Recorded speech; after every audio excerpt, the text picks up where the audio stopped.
J'espère que vous allez bien, j'espère que vous vous portez bien. L'exclusivité que nous avons révélée en premier, nous avons été le premier média à avoir révélé cette exclusivité, à savoir le retour en Algérie d'Anwar Haddam, ancien leader du Front Islamique du Salut, après 32 ans d'exil, un retour qui a été officialisé le 21 février dernier, et un retour qui a été rendu possible grâce à une réhabilitation politique et juridique. M. Anwar Haddam, qui fait l'objet de plusieurs condamnations, selon nos investigations, de 14 condamnations à la prison ferme, a été donc réhabilité, va retrouver l'intégralité de ses droits, il va retrouver l'intégralité de ses droits juridiques et civiques au cours d'un processus qu'on appelle le Mshaml, renforcement de la cohésion nationale, pour être la traduction la plus exacte. Ce retour, cette information, ou l'information sur ce retour, ou l'information traitant du retour de ce leader du fils, a suscité beaucoup de réactions, énormément de réactions. Et cette émission a déchaîné les passions, elle a provoqué une polémique et un débat. Plus tard, d'autres activistes, d'autres journalistes, d'autres cyberactivistes ont repris l'information, ont essayé de la relater, de l'expliquer, chacun de son point de vue, chacun selon son propre commentaire, chacun selon sa vision, selon son idéologie et sa perception de l'avenir et du présent de l'Algérie. Il était pour nous nécessaire de revenir sur cette information parce que beaucoup d'entre vous nous ont demandé de mieux l'expliquer. Effectivement, beaucoup d'Algériens et d'Algériens n'ont pas compris comment du jour au lendemain, un ancien leader du fils, connu pour ses positions très fermes sur la lutte armée, sur la réconciliation nationale de 2006-2005, sur le processus de dialogue avec le pouvoir algérien, quelqu'un qui est très controversé, Anwar Haddam. Alors, c'est un intellectuel, on peut être contre lui, on peut le détester, mais c'est un intellectuel. C'est quelqu'un qui est très fort au niveau intellectuel. Il maîtrise son discours, il maîtrise ses arguments, il fait de la politique au plus haut niveau, mais il a eu par le passé effectivement des positions extrêmement controversées, pour ne pas dire extrêmement graves. Je vais vous montrer une vidéo qui parle d'elle-même. Nous soutenons fermement la lutte armée pour une juste cause. Ceci étant dit, dans le Front Islamique du Salut et nos frères les Moudjahidines, les combattants de la liberté, nous avons toujours dit que la lutte armée n'est pas une fin en soi-même, c'est un moyen. Je pense que pour mieux comprendre le personnage et pourquoi son retour en Algérie suscite une aussi grave polémique et pourquoi il interroge, il intrigue, il faudrait réécouter une deuxième fois et on va l'expliquer tout dans le contexte de façon juste et rationnelle. Nous soutenons fermement la lutte armée pour une juste cause. Ceci étant dit,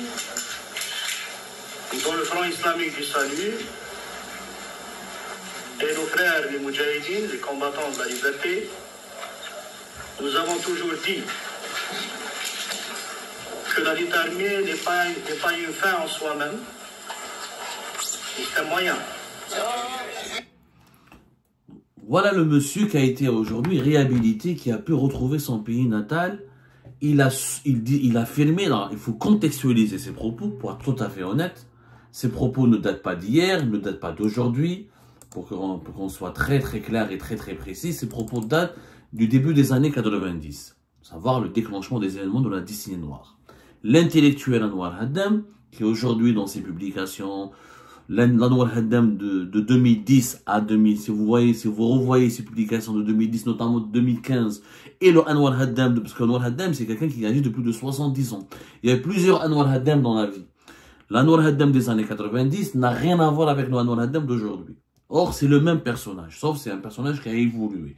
Mais cet intellectuel, qui a même animé, dirigé des mosquées aux États-Unis d'Amérique, qui a animé des prêches, qui a dirigé des prières, appuyé, soutenait, je dis bien soutenait la lutte armée, des Moudjahidines il peut considérer les combattants islamistes des années 90 comme des moudjahidines.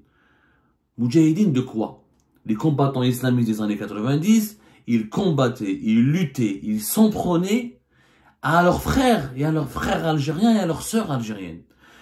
La guerre des années 90, c'était une guerre civile. Ce n'était pas une guerre contre un occupant étranger. C'était les moudjahidines, comme le disait Anwar Haddam, s'en prenaient, je dis bien, s'en prenaient à des frères et à des sœurs, à leurs compatriotes.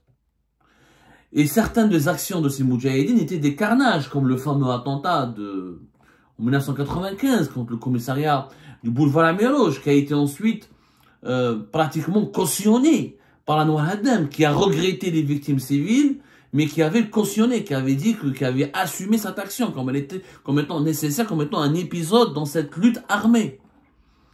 Quand on appelle à la lutte armée contre ses propres citoyens, contre ses propres congénères, contre ses propres compatriotes, c'est absolument condamnable, c'est absolument horrible. Même s'il y a des injustices, attention, il faut recontextualiser. À l'époque, les partisans du Front islamique du salut dénonçaient les injustices. Qu'on leur a volé une victoire électorale lors des élections législatives de 91, interruption du processus électoral de 82 en janvier 92, qui a été suivi par des violences, par des actions de torture, des arrestations arbitraires. Attention, moi je suis très honnête. Moi quand je décris les événements, je suis très honnête. Il y a eu des événements préalables au déclenchement des actions armées des combattants islamistes, des actions de torture, des persécutions, des emprisonnements arbitraires, etc. Mais est-ce qu'elle justifie pour autant de déclencher une lutte armée contre son propre peuple au sein de son propre pays? En Algérie, il y a eu une réconciliation nationale. Je rappelle que normalement, personne ne peut juger ou ne peut condamner quelqu'un qui a, en raison de ses, en raison de sa participation aux événements de la tragique des années 90. Il y a eu la concorde civile ou la réconciliation nationale. Concorde civile, donc 1999, ensuite un processus du 15 août 2005, avec un référendum sur la charte pour la paix et la réconciliation nationale, qui permet donc à des personnes qui ont participé, qui ont contribué aux actions de violence, aux meurtres, aux attentats de la guerre civile des années 90, de bénéficier d'une amnistie et d'une réhabilitation au niveau de leurs droits civiques et juridiques. La loi existe en Algérie. C'est grâce à cette loi, d'ailleurs, que la paix est revenue dans notre pays, qu'on estime que plus de 6000 combattants islamistes, moudjahidines, comme le disait Anwar Haddam, même jusqu'à presque 10 000, ont pu retrouver la vie civile. On n'a jamais eu de bilan précis. D'autres sources évoquent 14 000 à 15 000 bénéficiaires des dispositifs de la concorde civile. Peu importe les chiffres, peut-être un jour on saura la vérité. Un jour, j'espère que le gouvernement algérien, le pouvoir algérien, nous donnera tous les chiffres, parce que la concorde civile a duré. Il y a des terroristes, il y a des combattants armés, classés comme terroristes, considérés comme terroristes par la population algérienne, pas par le pouvoir algérien uniquement, parce que quand on mène des actions contre des civils, et contre même un policier ou un militaire qui est de ton propre pays, qui est ton compatriote et pas un occupant étranger, pour moi c'est du terrorisme. Pour moi, c'est du terrorisme. D'ailleurs, c'est un grand débat qui anime la tendance des mouvements islamistes en Algérie. Il y a beaucoup d'islamistes, des partisans et des têtes pensantes du fils qui s'étaient distingués du fils dès que certains de ses leaders ont commencé à appeler à l'instauration de la lutte armée. À ce moment-là, ça a créé beaucoup de divisions au sein du fils. On n'a jamais malheureusement enseigné comme il se doit l'histoire du mouvement islamiste en Algérie, l'histoire de la décennie noire en Algérie, l'histoire de l'interruption du processus électoral, l'histoire des dérives de l'institution militaire de l'époque. Il y a eu des dérives de part et d'autre, mais il y a eu un mouvement politique qui a pris des armes pour renverser des autorités qui étaient en place et pour lutter contre des institutions qui étaient en place, pour instaurer un certain programme politique, une certaine idéologie. Et ça a donné la décennie noire. c'est très compliqué de parler de ce sujet parce que les islamistes vont nous accuser. Ah, toi tu es un janviériste, tu étais avec l'armée, tu es partisan de l'armée, des services secrets algériens qui ont fait ceci, cela. Quand on parle et quand on essaie de parler de ces événements, on peut être aussi accusé par les partisans par les janviéristes eux-mêmes, par les partisans, par le courant favorable à l'institution militaire et à l'interdiction du processus électoral de janvier 92, d'être proche-islamiste ou partisan de l'islamisme ou ami avec les islamistes. Nous sommes la troisième voie. La troisième voie, c'est quoi? C'est la voie de la démocratie et de la justice et de la vérité. La vérité, elle doit être établie. Que ce soit des militaires, que ce soit Khaled Nazar, ou les acteurs de l'époque, ou d'autres acteurs militaires de l'époque, ou M. Anwar Haddam et d'autres acteurs de l'époque, ils sont tous responsables des événements de la décennie noire. Le pouvoir à l'époque, comme le mouvement islamiste à l'époque, les acteurs de cette crise auraient pu gérer la situation autrement pour éviter au pays de connaître 10 ans de guerre civile et des centaines de milliers de morts. Et des milliers de morts. Parce que même le bilan de la décennie noire est problématique. Le chiffre de 200 000 n'a jamais été établi scientifiquement, ça peut être pire encore. Ça peut être beaucoup plus élevé. Mais le retour d'Anwar Haddam, 32 ans après l'exil, pas dans le cadre de la loi. C'est ça le problème, c'est qu'Anwar Haddam n'a pas bénéficié officiellement des dispositifs ou du dispositif de la concorde civile ou de la charte pour la paix et la réconciliation nationale. Il a bénéficié des dispositions d'un autre dispositif qui s'appelle le Misham, qui n'existe pas réellement, qui n'a pas été publié dans un journal officiel, qui n'a pas été édicté comme loi. C'est un dispositif informel qui permet aux services secrets algériens, notamment le service de renseignement extérieur, la DGDSE, la DDSE, la Direction de la documentation de la sécurité extérieure, d'entrer en contact avec des personnalités de l'opposition algérienne ou des personnalités subversives ou appartenant à des courants considérés comme terroristes ou comme subversifs ou comme ennemis du pouvoir algérien, et de traiter avec eux et de leur proposer de renouer avec leur pays natal, de revenir dans leur pays natal à condition d'abandonner toute activité politique jugée subversive ou jugée contraire aux intérêts du pouvoir algérien et de retrouver par la suite leurs droits civiques et leurs droits juridiques à travers un processus d'assainissement de leurs affaires judiciaires. C'est ça le Misham. C'est pas la réconciliation nationale, c'est un autre dispositif dont a bénéficié M. Anwar Haddam. Ça cause problème, pourquoi? Moi, je suis pas contre le retour d'Anwar Haddam. Moi, j'aurais aimé, par contre, effectivement, j'aurais aimé qu'Anwar Haddam s'excuse pour ses propos. J'aurais aimé qu'il se remette en cause. Et je lui lance d'ailleurs un message. Il a cette chance que je n'ai pas eue. Il a eu cette chance que moi, par exemple, je n'ai pas eue. C'est-à-dire, il a eu la chance de retrouver notre pays, de retrouver sa famille et de retrouver ses proches. À partir du moment où on lui a donné cette chance, je pense que vu son âge, il est né en 1954, plus exactement, donc je vous laisse calculer son âge, je pense qu'à son âge lui dicte le devoir de la sagesse. Et que ce devoir de la sagesse devrait l'amener à présenter des excuses. Parce qu'il y a des Algériennes et des Algériens qui sont morts durant les années 90 et tous, il n'y a pas une famille algérienne qui n'a pas été touchée par les événements de la décennie noire. Ces propos, ces prises de position en 1995 ou avant ou après concernant certains événements tragiques qui ont mené vers la mort de plusieurs Algériennes et Algériens nécessiteraient une remise en cause et nécessiteraient de sa part des excuses. Moi, ça va te grandir et ça va te rendre encore peut-être beaucoup plus noble. Ça va t'anoblir si tu présentes tes excuses. Parce qu'il faut dire la vérité. Une telle prise de, quand on appuie une lutte armée, quelles que soient les circonstances, une lutte armée contre pas un occupant étranger, pas un colonisateur, contre même si c'était un régime dictatorial, ça reste des compatriotes. Et d'autant plus que les actions de cette lutte armée n'ont pas visé que les militaires et les forces armées. Ont visé une population qui était désarmée. La majorité des victimes de la décennie noire sont d'abord des civils. Ne sont pas les personnes qui avaient des armes, qui pouvaient se défendre. Donc, Anwar Haddam devrait présenter des excuses. Devrait exprimer ses remords. Sinon, on ne peut pas tourner la page. La réconciliation, c'est quoi? La réconciliation, c'est d'abord de reconnaître ses torts, de reconnaître sa responsabilité, de reconnaître sa culpabilité, ensuite de se faire pardonner. Et ensuite, on tourne la page. C'est pour ça que le retour d'Anwar Haddam est vécu légitimement comme étant une épreuve, comme étant ça ravive des douleurs, ça blesse, c'est blessant, c'est offensant pour énormément de victimes de la décennie noire. Ceci dit, j'ai espoir qu'un jour nous pourrions dialoguer avec M. Anwar Haddam et l'amener à présenter des excuses. Moi, je crois à la deuxième chance.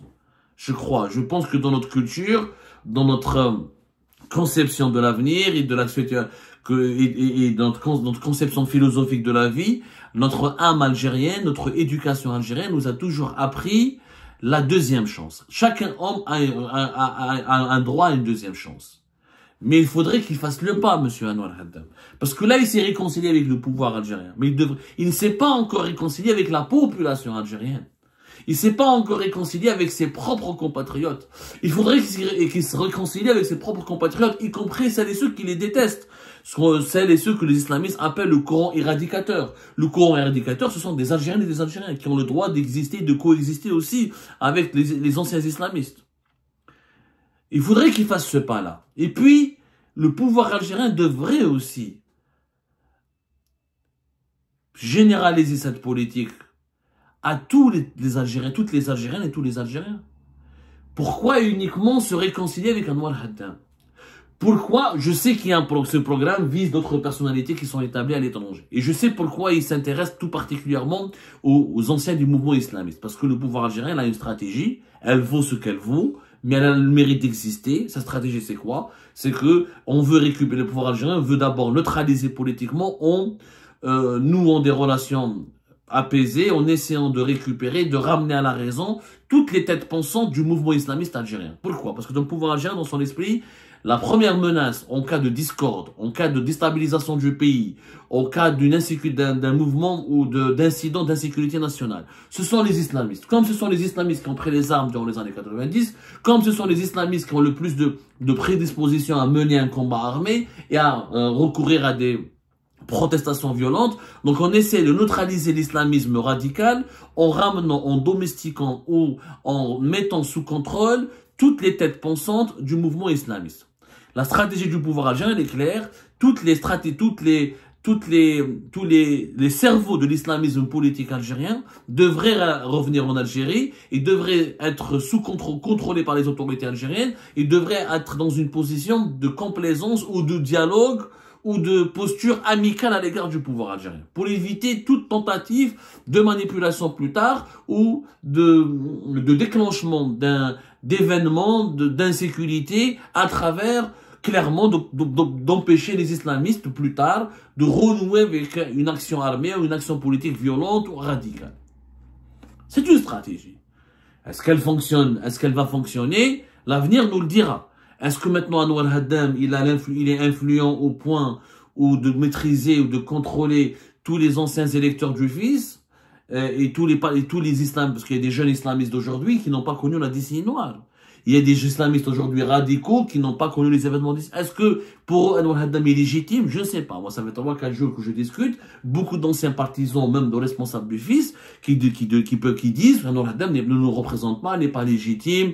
Lui, il est parti aux États-Unis d'Amérique. Il a créé une organisation appelée chef de la délégation parlementaire du fils pour contrecarrer Rabah Kébir et d'autres responsables plus influents et plus légitimes que lui. C'est un débat entre les islamistes, entre eux. Tchouka. La légitimité de Anwar Haddam pose problème. Mais pourquoi Anwar Haddam et pas les autres? Est-ce que le pouvoir algérien pense qu'il peut garantir la stabilité du pays et l'unité nationale uniquement en traitant avec les islamistes? Il y a aussi d'autres opposants algériens, il y a des journalistes qui sont condamnés à mort, qui sont à l'étranger, dont nous faisons partie. Il y a des cyberactivistes qui ont été lésés, qui ont été écrasés, qui ont été condamnés à la prison ferme, qui ont été chassés de leur pays, privés de leur famille, qui ont été privés de leurs droits juridiques. Et c'est vite, comment se fait? Est-ce que c'est normal de permettre uniquement à des gens comme Anwar Haddam, parce que les islamistes comme Anwar Haddam, c'est connu, c'est une grosse pointure, mais il y en a eu beaucoup qui sont rentrés entre 2022 et 2024. Je peux donner un chiffre, peut-être plus de 200 entre anciens cadres du fils, anciens militants du FIS qui sont rentrés en Algérie dans le cadre de la politique d'Al Mchaml entre 2022, 2023 plus exactement, et début 2025. Il y a même quelques anciens éléments du MAC, mais ce ne sont pas des grosses pointures. Donc, ils n'ont pas fait mouche, ils sont passés inaperçus. Mais réellement, cette Mchaml, on a l'impression qu'il est taillé sur mesure uniquement pour les islamistes. Ce qui serait une grande injustice par rapport à l'objectif noble et louable qui est de préserver l'unité nationale et la paix dans le pays. Moi, je suis pour un changement en Algérie, mais qui soit pacifique, progressif et vers le meilleur, pas vers l'anarchie et le pire. Mais ce dialogue national que veut le pouvoir algérien instaurer et cette rapport apaisé qu'il veut avoir avec les composants de la société algérienne, il devrait être généralisé à tout le monde, pas uniquement à Anwar Haddam. Et puis le Mchaml, il devrait aussi concerner des personnes qui sont sur le territoire national, pas uniquement des gens qui sont comme nous à l'étranger. Je donne un exemple. Est-ce que c'est normal que Anwar Haddam puisse circuler librement en Algérie?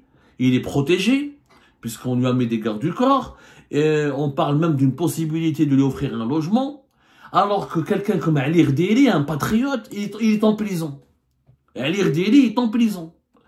Monsieur Ali Rdéli est en prison depuis 2019, alors qu'il s'agit l'un des plus hauts gradés de l'armée algérienne. Quelqu'un qui a fait l'académie militaire interarme de Chechel, il a fait l'académie navale de Saint-Pétersbourg, il a fait une formation en génie mécanique de marine. C'est un as, c'est un génie dans son domaine. Il était haut responsable, il était à la direction des ressources humaines du ministère de la Défense nationale pendant même 15 ans. C'est un intellectuel abouti. Est-ce que c'est normal que Ali Rdéli soit emprisonné? Il devait sortir de prison en 2023. On lui a rajouté 2 années supplémentaires. Donc il est censé être libéré en juin 2025, alors qu'il n'a pas volé, il n'a pas dilapidé de l'argent public, il n'a pas corrompu, il n'a pas été corrompu, il est entré en prison. Pourquoi? Pour une affaire de déclaration et d'opinion politique liée à ses activités politiques, à ses prises de position lorsqu'il a voulu participer à l'élection présidentielle algérienne de 2019. Il avait dérangé Gaïd Salah l'a mis en prison, et là, le nouveau pouvoir algérien, ils l'ont maintenu en prison parce qu'ils ont eu peur qu'il joue les troublions ou qui trouble les élections présidentielles anticipées de septembre 2024. C'est ça la vérité. Mais à l'IRD, les Massanak, j'aurais pu. Parce que d'autres personnes ont dit comment se fait-il que Saïd Bey, que des généraux de l'armée qui ont participé, qui ont sacrifié de leur vie, qui ont donné de leur vie pour lutter contre le terrorisme islamiste durant les années 90 sont en prison. Anwar Haddam a été réhabilité. C'est légitime, c'est une vérité. Après, moi, je vais être professionnel. Saïd Bey, les généraux qui sont emprisonnés à Blida, c'est pour des affaires officiellement. La justice militaire, c'est pour des affaires de corruption. C'est pour des dérives économiques. C'est pour des affaires financières, judiciaires. C'est pour des affaires de moralité publique. Mais à l'IRDL, c'est pour ça que je ne vais pas m'appuyer sur leur exemple. Et qu'on peut débattre pourquoi on peut concéder au pouvoir algérien que voilà, les Saïd Bey, les Abdelazak Sherif, tous les anciens chefs de région, il y a plus de 155 officiers militaires de l'armée algérienne, dont une dizaine de généraux qui ont lutté, qui ont risqué leur vie durant la décennie noire, qui sont en prison. Mais ces gens-là, officiellement, c'est pour des motifs de corruption et d'enrichissement illicite ou des problèmes d'immoralité. Ça reste à débattre. Mais à l'IRDL, il n'y a pas d'enrichissement illicite. C'est quoi son affaire? C'est une tribune Watan, c'est des déclarations qui ont été jugées offensantes, qui démoralisantes contre l'armée. C'est pour ces activités purement politiques. Purement politiques. Voilà. Et on l'a accusé de fournir à des agents de pays étrangers des informations qui portent atteinte à l'économie nationale. Ça, c'est pas vrai. Et ça a été enlevé. On lui a gardé que l'accusation d'atteinte au moral des troupes de l'armée. C'est politique. Il n'a pas été jugé pour corruption à l'IRDL. Donc, et d'autres personnes, d'autres Algériens et Algériens. Et aujourd'hui, Anwar Haddam va pouvoir s'exprimer librement dans son pays, alors que nous avons des Karim Tabou, des Fethi Gharras, des Mohsen Ben Abbas, des dirigeants politiques pacifiques, victimes eux-mêmes aussi de la décennie noire, et qui sont assignés à résidence, placés sous contrôle judiciaire, ils doivent signer, ils peuvent pas s'exprimer, leurs positions sur les réseaux sociaux sont soigneusement contrôlées. C'est injuste. C'est injuste. C'est injuste. Quand il y a des gens qui ont dit que tu étais jaloux d'Anwar Haddam. Oui, moi je suis jaloux d'Anwar Haddam. Je vous dis la vérité. Après tout ce qu'il a fait, toutes ces actions de journaliste noir, il peut rentrer dans son pays. Et un journaliste comme Abdel Salman est forcé il ne peut pas rentrer dans son pays, ne peut pas revoir ses enfants, ne peut pas exercer le journalisme dans son pays, ne peut pas revoir ses parents. C'est normal, c'est humain. On se pose des questions. Moi, je suis une victime de la décennie noire. Moi, on a brûlé des écoles. Moi, je suis un enfant de la Métija. Moi, j'ai pas étudié une partie de mon enfance. Moi, on a saccagé mon enfance. Moi, on m'a bousillé ma vie à cause des événements de la décennie noire. Comme tous les Algériens, toutes les Algériens de ma génération. Mais eux, lui, on lui pardonne, on le réhabilite. Et nous, ah oui, c'est pas sûr. Est-ce qu'on va pouvoir rentrer en Algérie? Est-ce que je peux exercer mon métier de journaliste? C'est pas sûr. Faut plus critiquer, faut plus faire rien. Alors qu'on n'a rien fait de mal. On n'a rien fait de mal. On a des mandats d'arrêt, on a des affaires judiciaires extrêmement pénibles à notre rencontre. Alors qu'on n'est que journaliste. J'ai jamais été membre d'un parti politique, j'ai jamais été à la direction d'un parti politique, j'ai jamais déclaré qu'il faut lutter j'ai jamais demandé la lutte armée contre quelconque dans mon pays. J'ai toujours été un pacifiste, patriote, fervent défenseur de l'unité nationale, de la sécurité nationale. Effectivement, il y a des questions qu'on se pose. La principale, pourquoi Nour Haddam et pas les autres Algériens? Les Algériens d'abord qui sont sur place. Parce que quand nous, à l'étranger, on voit que nos compatriotes sont persécutés, réprimés sur place. Il y a de quoi se poser des questions, de s'inquiéter pour eux, pour nos compatriotes, notre pays, avant de s'inquiéter pour nous-mêmes. Il faudrait à mon avis, je pense qu'il faudrait être sérieux et honnête. Il faudrait redéfinir cette politique de l'Amm Shamel. Redéfinir ses priorités. Et que la cohésion nationale, elle concerne toutes les Algériennes et les Algériens. Et que peut-être l'Algérie de demain, elle n'a pas besoin uniquement de contrôler ou de s'assurer, de limiter ou de neutraliser le pouvoir de nuisance des islamistes d'hier.